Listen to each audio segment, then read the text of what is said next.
দেবলোক পিতৃলোক আয় তারা মহাসুখ সাধু সাধু বলে অলক্ষণে যুগল ভজন যারা প্রেমানন্দে ভাসে তারা তাহারে শুনি ত্রিভুবনে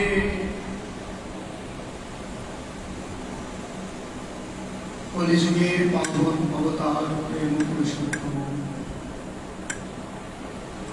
পরম কারণ প্রেম ভক্তি মহারাজ নিত্যানন্দ প্রভুর দ্বিতীয় কলেবর শ্রী শ্রী ঠাকুর নরোত্তম দাস মহাশয়ের প্রেম ভক্তি চন্দ্রিকা আজকে আমাদের 30টি দিবস অর্থাৎ 30টি সপ্তাহ আমাদের অতিবাহিত হয়েছে। আজকে 30 সদস্য আমরা স্মরণ করব সেই প্রেম ভক্তি চন্দ্রিকাকে। গত সপ্তাহ আমরা মুরারি ভক্তির রামচন্দ্রের প্রতি অচলা ভক্তির নিষ্ঠা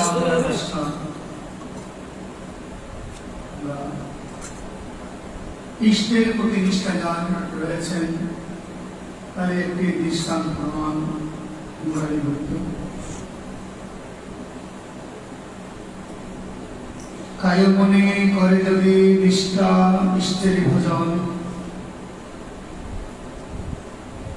এই ভজন দেখো অনিষ্ট না হয় কখন। যদি নিষ্ঠার সহিত যদি ইষ্টের আরাধনা করা হয় তাহলে কখনো মায়ার দ্বারা এই অর্পিত দেহ ভজনাঙ্গী দেহ কখনো বিনষ্ট হতে পারে না। বললেন দেবলোক পিতৃলোক পায় তারা মহাসুখ। যদি কোনো বংশের একজন যদি কৃষ্ণ ভজন হয়, বংশের মধ্যে সপ্তম পুরুষ তারা অপেক্ষা করে থাকে, তাদের বংশে কখন একজন কৃষ্ণ ভক্তের জন্ম। পুরং পবিত্র মাতৃষে পৃথিবী ধন্য যেই পুরো নব বৈষ্ণব। যদি একজন কুলের মাঝে যদি শুদ্ধ কৃষ্ণ ভক্তের জন্ম হয় তাহলে তার সমস্ত কুল উদ্ধার হয়ে যায়। কুলে আর কেউ নরগ্রামী হয় না। তাই বলছেন দেবলোক পিতৃলোক। গীতায় বলছেন দেব পূজা করে যারা দেবলোকে যায়, পিতৃ পূজা করে তারা পিতৃলোক যায়, মম পূজা করে যারা আমাকে পায়। আর ঠাকুর মহাশয় বললেন যদি এই পার্থিব জগতে কোন মাদৃশ্য জীব গোবিন্দের চরণে আত্মসমর্পণ করেন, গৌর গোবিন্দের চরণে, নিজেকে গৌর গোবিন্দের চরণে সমর্পণ করে দেবতা পর্যন্ত সন্তুষ্ট হয়, পিতৃগণ পর্যন্ত সন্তুষ্ট হয়। কেন? একজন কৃষ্ণ ভক্তির জন্ম। কারণ ব্রহ্মাণ্ড তারিতে শক্তি ধরে জনে জনে, এই বেদ পুরাণে গুণ গাই যে বাসনে। ব্রহ্মাণ্ড তারিতে যারা এমন সন্তানের জন্ম হয়, এমন সেই গৌর চরণে সমর্পিত দেহনে যাদের জন্ম হয়, তাদেরকে দেবতাগণ পর্যন্ত প্রণাম দণ্ড করছেন। বলছেন যদি কৃষ্ণ ভক্ত জন্ম হয়। তার দৃষ্টান্তে একদিন দেবর্ষি নারদ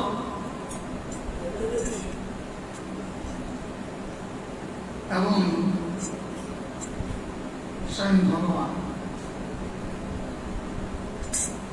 তারা দুজনে নরক দর্শন করতে গিয়েছে। দেখলেন পৃথিবী থেকে একটা কাণ্ড, মানে গাছের শিকড়ের ন্যায় একটি কাণ্ড নেমেছে, সে নরক কুণ্ড। নরক কুণ্ডে অগ্নিময় দাও দাও করে আগুন জ্বলছে। নরক কুণ্ডে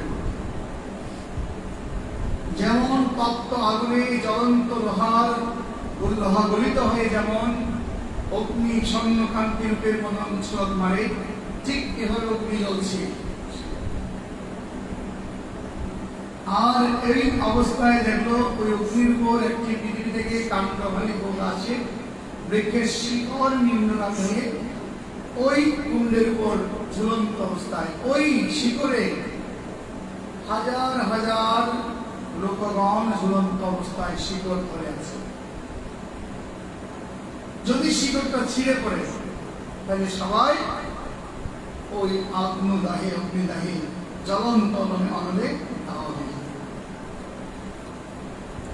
এই দৃশ্য দেখে দেবর্ষি নারদ গোবিন্দকে জিজ্ঞাসা করল, প্রভু এই নরকের মধ্যে এরকম এটা কি হেনলীলা যে একটা কাণ্ড নেমেছে, আর তার মধ্যে শত সহস্র লোকগণ ঝুলন্ত অবস্থায় ঝুলেছে, যে কোনো মুহূর্তে তো তাদের মৃত্যু অনিবার্য,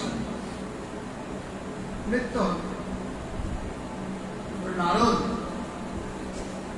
এই অগ্নিকাণ্ডে ঝুলন্ত অবস্থায় তুমি যাদের দেখতে পাচ্ছ, এরা সকলে নরকগামী হয়ে অপেক্ষা করে বসে আছে তাদের বংশে কোনো একজন হলো কৃষ্ণ ভক্তের জন্ম হবে।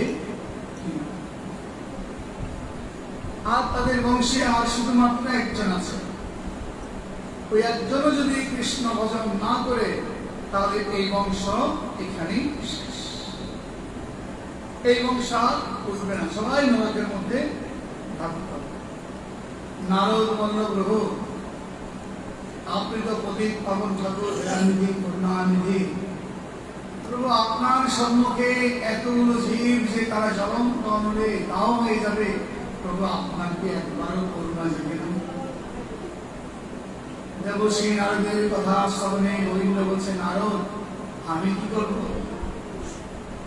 আমি কি তাই বলেছি না যে যথাং প্রদত্তমে তাং তদেব সে ভজেন মহম, যে আমি যে যেখানে যেভাবে ভজন করে তাকে আমি সেভাবে অনুগ্রহ করি, মম যে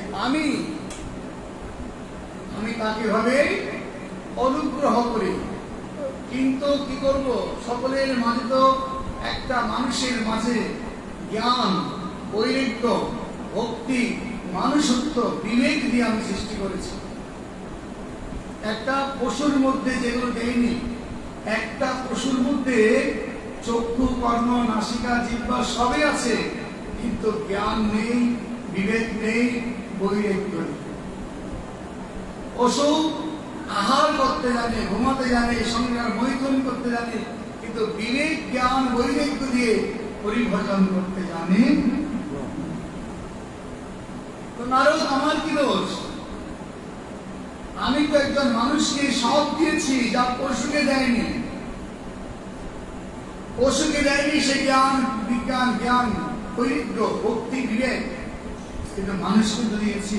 কিন্তু বলছে মানুষ উত্তম তথা ভারতবর্ষে মানুষ উত্তম কুলে হয় যার জন্ম, যে মানুষ উত্তম করে যার জন্মগ্রহণ করেন সেই যদি পশুর আচরণ করে তাহলে তাকে তো সেই অগ্নির মধ্যেই নিক্ষেপ করবে, তার কোনো সন্দেহ নেই। প্রভু আপনি তো দয়ানিধি নারদ, তাই তো আজ সমাজে আমি বলেছি পরিত্রাণ সাধনাম বিনাশাম, আমি সমাজের পরিত্রাণ করতে যাই, শাস্ত্রের বিনাশ করতে যাই দুষ্টদের, এই কথা মানুষ বুঝে না কেন? আমি তো বলে দিয়েছি আমি দুষ্টদের বিনাশ করি আর সাধুদের পরিত্রাণ করি। সাধু কারা, দুষ্ট কারা? সাধু এই নয় সাদা কাপড় লাল কাপড় পরে ঘুরে বেড়ালে সাধু, তাই নয়। সাধু হচ্ছে যারা সাধযোগ মন, যারা মনকে সাজিয়ে মনকে রাঙিয়ে যারা নিত্য নিত্য আমার চরণে যে প্রতিনিয়ত প্রার্থনা জানাচ্ছেন, হে প্রভু আমি বিনা, তুমি বিনা আমার জগতে আপন বলতে কেহ না। বহু জন্ম ভনে প্রভু দৈন সরান নিজ গুণে কৃপা করে হয় না ধারামন। বহু জন্ম ভ্রমণ করেছি প্রভু, আগামী জন্ম যেন তোমাকে, আগামী জন্মে নয় জন্মে জন্মে যেন আমি আপনার চরণে আমার মতে থাকি। মানুষ জন্মকে যেন আমাকে খেলায় খেলায় কাটাতে না হয় প্রভু, এইটুকু প্রার্থনা আপনার চরণে। জীব কেন ভুলে যায়?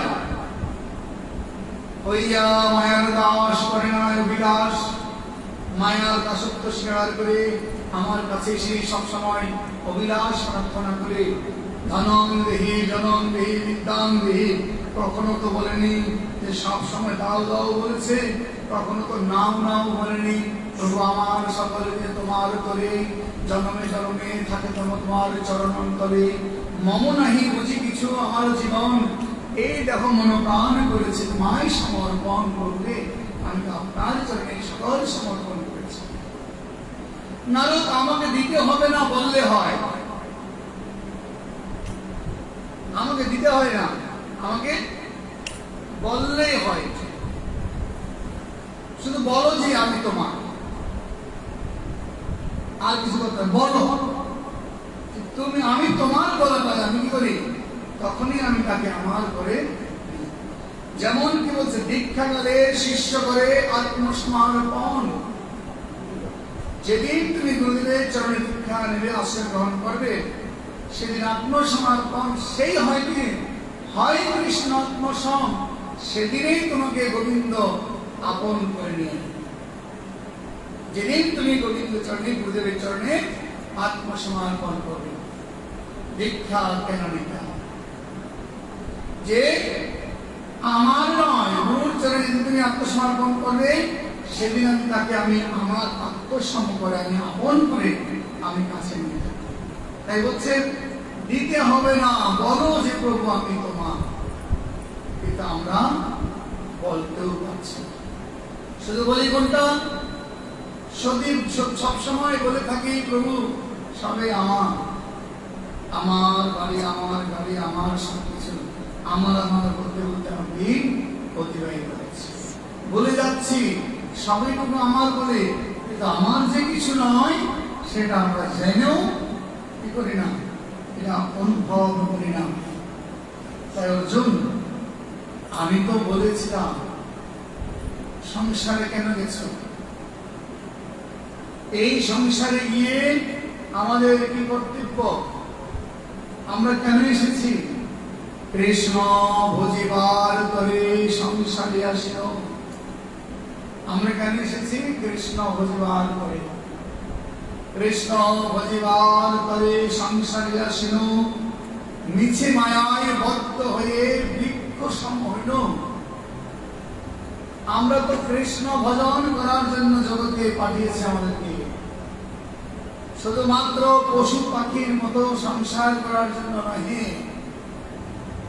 পৃথিবীতে অন্য লক্ষ জনকে তারা আহার নিদ্রা মৈথুনে সীমাবদ্ধ থাকবে, কিন্তু মানব জাতি আমার ভজনে থাকবে। মানুষ জন্ম পায়া রাধা কৃষ্ণ না বুঝিয়া, যে রাধা কৃষ্ণ না বুঝিয়া আমরা কি করেছি? খেলায় খেলায় জানিয়া শুনিয়া বিষ পান করেছি। তাহলে দোষটা কার? আমার নাকি রবি? একটা দিন আমাদের জীবন থেকে ভজন ব্যতীত চলে যাচ্ছে, মনে করবে মূল্যবান সময় আমরা হারাচ্ছি। একদিন আগে ভর্তি হও, একদিন আগে দুটা পয়সা দুটা প্রশ্ন জানতে পারবে, একদিন পরে যাবে তোমার জীবন থেকে অনেকগুলো প্রশ্ন হারিয়ে যাবে। ওই হারিয়ে গেলে প্রশ্ন যে স্কুল কলেজের প্রফেসর প্রতিদিন তুমি একটা বিষয়ে আলোচনা করে না, আজকে যেটা আলোচনা করেছে কালকে সেটা করবে না, তাহলে কালকে যেটা করবে সেটা আর পরশু করবে না, প্রতিদিন নবভাবে নতুন নতুন আলোচনা। তো ঠিকই আমাদের জীবনেও প্রতিদিন নতুন নতুন একটা অধ্যায় আমাদের জীবন থেকে চলে যাচ্ছে। মন আজ ভজবি কাল ভজবি বলে মন, কৃষ্ণ না বুঝিয়া হেলাই হেলাই বেলা বয়ে যায় রে মন, কৃষ্ণ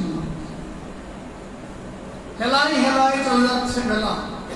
তাহলে এই বেলার প্রতি অবহেলা করলেই চলবে না। নারদ কেন তাদের বংশে আর কেউ নেই, একজন মাত্র আছে, সেও যদি সেই কাণ্ড সমূলে বিনাশ হয় তাহলে সমস্ত বংশ নিপাতিত হবে অগ্নিকুণ্ডে। তখন নারদ বললেন, রবীন্দ্রে আপনি তো করুণার সাগর দয়ানিধি, হে প্রভু আপনি কি চান আপনার একজন সন্তান এই অগ্নিকুণ্ডে দাহ হয়ে যান? আপনি যদি প্রকৃত পিতা হয়ে থাকেন, প্রভু আপনি তো পিতা হলে পুত্রদের রক্ষা করার কর্তব্য আপনার। কারণ জীবে কোটি বাঞ্ছা করে প্রভু তোমার আজ্ঞা বিনে ধুলা নাহি নরে। ঠিক মাত্রই তো ভুল করবে প্রভু, তারা তো ভুলের জগতে বাস করছে, তারা ভুলের জগতে মোহমায়া, তারা যোগমায়ার অন্তরাল থেকে বাইর হয়ে গিয়েছে, যোগমায়া তাদেরকে ছেড়ে দিয়েছে। কেন? তারা যোগমায়ার কাছে গিয়ে প্রার্থনা করছেন, মা আমাকে সবকিছু দাও, সবকিছু দাও, সবকিছু দাও, ধন সম্পদ টাকা পয়সা সবকিছু দাও।